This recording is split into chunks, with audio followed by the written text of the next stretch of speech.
I have a suspicion that the "We Love Latinos" message was not the only statement the Biden controllers were trying to make with this Cesar Chavez statue. Chavez studied the ideas of Machiavelli, Adolf Hitler, and Mao Zedong. He was a first-class authoritarian, and they knew exactly the message that they were trying to send. Authoritarianism is a good thing. The radical left redesign of the Oval Office. Mr. Reagan. So, Joe Biden revealed a new skill the other day: interior decorating. The man is truly a master of all trades. The Washington Post printed an article about this entitled, "Biden's Cesar Chavez bust in the Oval Office signals a new era for Latinos. Activists hope it shows that he's authentic." When I read this, I literally laughed out loud. It shows that he's authentic. Really? But the redecoration of the Oval Office gives us an opportunity to explore something here. How much control does Joe Biden actually have over the presidency? Now, I believe that the redecoration of the Oval Office, as insignificant as it may seem, is a perfect example of just how much control Joe Biden has over his own presidency. Because how much stuff in that office do you think was chosen by Joe Biden personally? Precisely zero. Every little thing in that office was a calculation by a Democrat operative. Every statue, painting, book, pen, letter opener, throw pillow, every dust bunny was chosen very intentionally in order to express some idiotic left-wing message. Remember, everything about Democrats is political theater. Nothing is genuine. Nothing is authentic, as the Washington Post would have you believe. There is no charming model of a Corvette, Biden's favorite car. There is no golden fist to illustrate Joe Biden's intention to keep punching at the issue of domestic violence. No man has a right to raise a hand to a woman, and so we have to just change the culture and keep punching at it and punching at it and punching at it. It's a gigantic issue. There are no little touches of Joe Biden, nothing in that office to make it his own. There are no symbols of anteaters to signify Joe's love of sniffing things. Joe Biden likes sniffing things, and Hunter Biden also loves sniffing things. Must be something that runs in the family. I'm talking about drugs, ladies and gentlemen.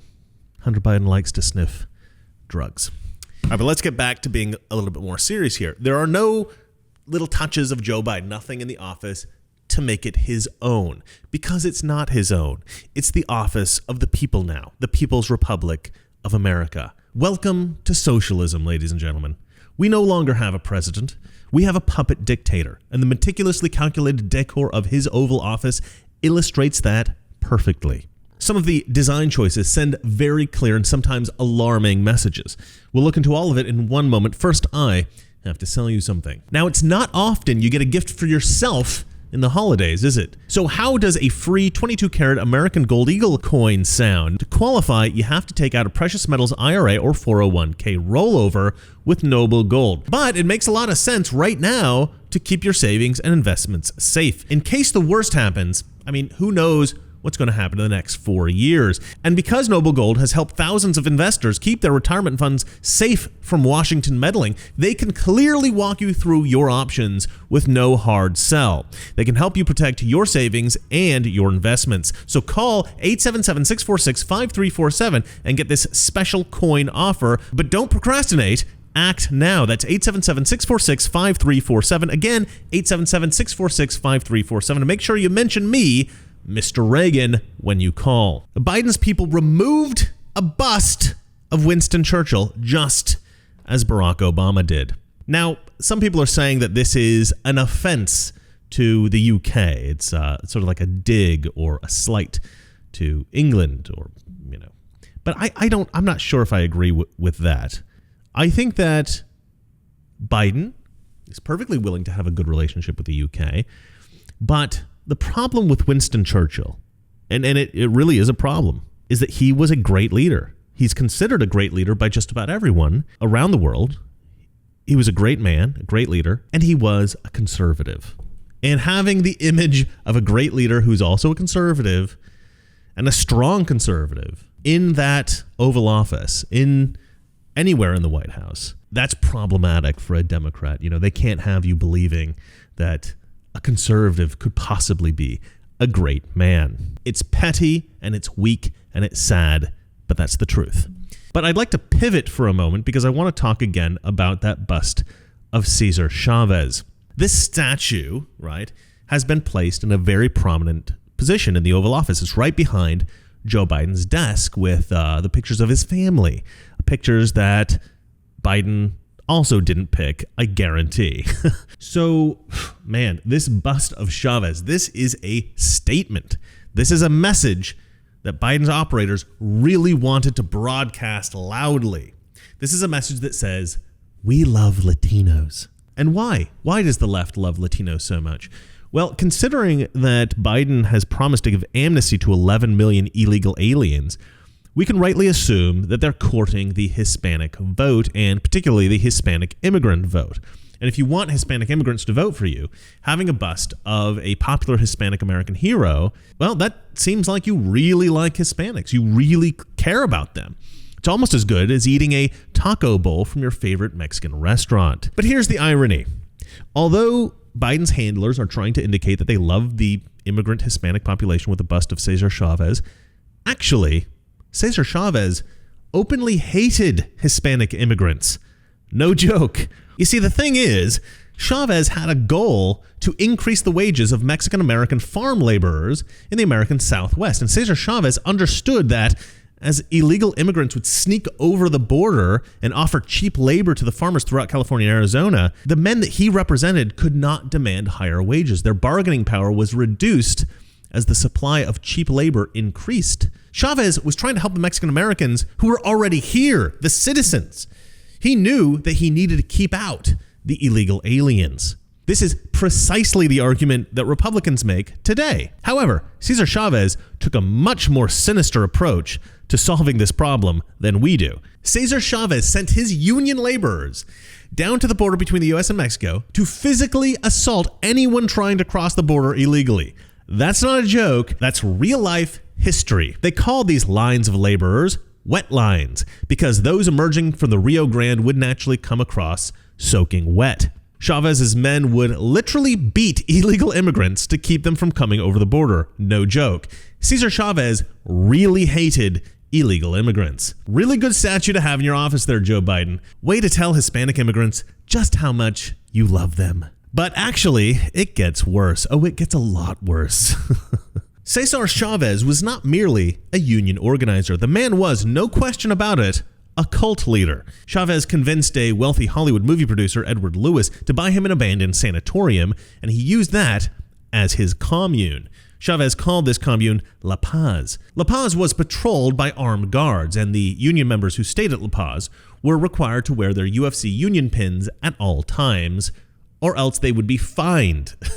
On Saturdays, residents of La Paz were forced to work in the vegetable gardens to improve sociability. And Chavez eventually began claiming that he could heal people with his touch. Cesar Chavez was a great admirer of a cult leader by the name of Charles Diederich. When a person comes in to Synanon, we have then a person that is looking for boundaries. He then is looking for someone to tell him what to do, isn't he? I'm quite convinced that he actually knows more about me than I know about myself. Diederich had begun a cult called Synanon, and he devised a twisted brainwashing exercise to control the members of his Synanon cult. He called this brainwashing technique the game. The game consisted of one person surrounded by the whole rest of the cult, and this one person would speak about themselves, and as they did so, all the other members of the cult would brutally criticize them. They'd scream at them the most foul, vulgar, harshest things they could imagine. They were being as cruel as possible, all in order to get this person to break so that they would endure a kind of a trauma. And then after this, the subject would be welcomed lovingly back into the group, hugs all around. And it was a way of dehumanizing a person, right? The subject is worthless, but the group loves them anyway. They're not individually important, but that doesn't matter because the group is important, and they're important because they're a part of that group. It was effective. According to Charles Diederich, he was able to control the cult members, and through this game, he was able to force women to have abortions, men to have vasectomies, and members of his cult to commit acts of violence for him. And actually, everybody in the cult had to, if I remember correctly, had to shave their heads. I did a lot of research about this cult and about Cesar Chavez because they have a loose connection somehow to AOC, how that was all sorted out. I don't remember exactly what the connection was, but there's a connection there. Variations of this humiliation brainwashing technique, the game, was used by many cults in the 1960s, and it's still being used today, or as kind of a variation on it, is being used today by Scientologists. Cesar Chavez loved the game, and he ended up implementing it as part of his labor union organizing. For real. He called it a good tool to fine-tune the union. Chavez needed his union members to be loyal, and the game was used to shape behavior and punish nonconformity. I mean, essentially, Chavez was trying to turn his labor union into a cult. He wanted to be like a cult leader. Now, naturally, many of Chavez's companions, including his own wife, thought this was insane, and they refused to participate. And Chavez then became paranoid, as cult leaders tend to do. He saw enemies everywhere, and he lashed out irrationally. And eventually, he started using his power to corruptly enrich himself. His cousin Manuel founded a melon farm in Mexico, and he was exploiting Chavez's union for his own benefit. What would happen was the unions in America would strike, American farms would then be shut down, and there would be increased demand for produce coming out of Mexico. And I couldn't figure out whether Cesar Chavez was involved in this directly or not, but as this was his cousin's farm, I'm guessing that he was. The most likely scenario was that this was Cesar Chavez's own scheme, and that the cousin was merely the man that Cesar Chavez used to implement that scheme. That's my guess. Corrupt union leaders. Shocking, I know. But despite all of this, Cesar Chavez is inexplicably regarded as a kind of folk hero by many. He's idolized, and he's even been described as a saint by his supporters. And that is, of course, why Biden's handlers had the Cesar Chavez bust installed. Cesar Chavez was simply the most prominent Hispanic American that they could find. So what better way is there to say we love Latinos? And, Cesar Chavez was a prominent leftist too. And he was a labor leader. I mean, perfect, right? But this may not have been the only reason that the bust is there. I have a suspicion that the "We Love Latinos" message was not the only statement the Biden controllers were trying to make with this Cesar Chavez statue. You see, Cesar Chavez supported authoritarianism. That was his leadership style. According to a biography on Chavez by Miriam Powell, Chavez studied the ideas of Machiavelli, Adolf Hitler, and Mao Zedong. He even opened a June 1978 board meeting by reciting a poem by Chairman Mao. Cesar Chavez never ran a country, but he was a union boss, and he was a cult leader. And as such, he was a first-class authoritarian. Those who installed his statue in the Oval Office maybe didn't know that. Maybe they just naively thought, Latino hero, good enough. But I doubt it. More likely, they knew exactly what they were doing, and they knew exactly the message that they were trying to send. Authoritarianism is a good thing. Biden's controllers have also got statues of MLK and JFK set up in the Oval Office now, and just for good measure, they brought in a bust of civil rights hero Rosa Parks. I mean, this is as low-hanging fruit as you can get. MLK, JFK, Rosa Parks. If you want to make Democrats happy, these are three easy choices. But MLK should be a little problematic for the progressive Democrats controlling Joe Biden, because you see, MLK was a Republican. There's a lot of debate about that. I mean, he certainly worked with both parties, but Richard Nixon and MLK were, in fact, very close friends. Few give Nixon any credit for the achievements of the civil rights movement, but Nixon was indeed a key contributor. And Martin Luther King Jr. would certainly not fit in with the Democrat Party today.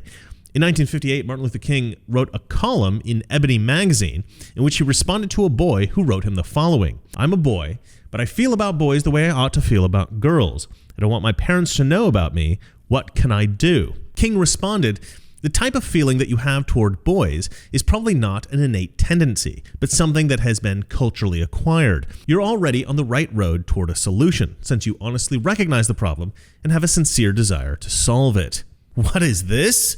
Homosexuality is a problem? Oh no, he didn't.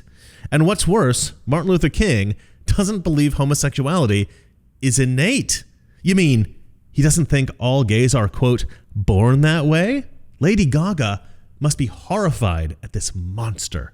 The nature of the Democrat Party today is to demonize, to cancel anyone alive or even anyone from history who does not abide precisely by their insane ideology. And Martin Luther King Jr. fits squarely into that group of problematic persons who do not agree with the current radical left ideology. So maybe that particular statue has got to go. There's also a bust of Eleanor Roosevelt in there. Eleanor Roosevelt is, of course, a first lady. I know feminists love her, which is obviously why she was included, but I mean, it's a silly inclusion. She's a first lady. That said, the Democrats are really digging their first ladies lately.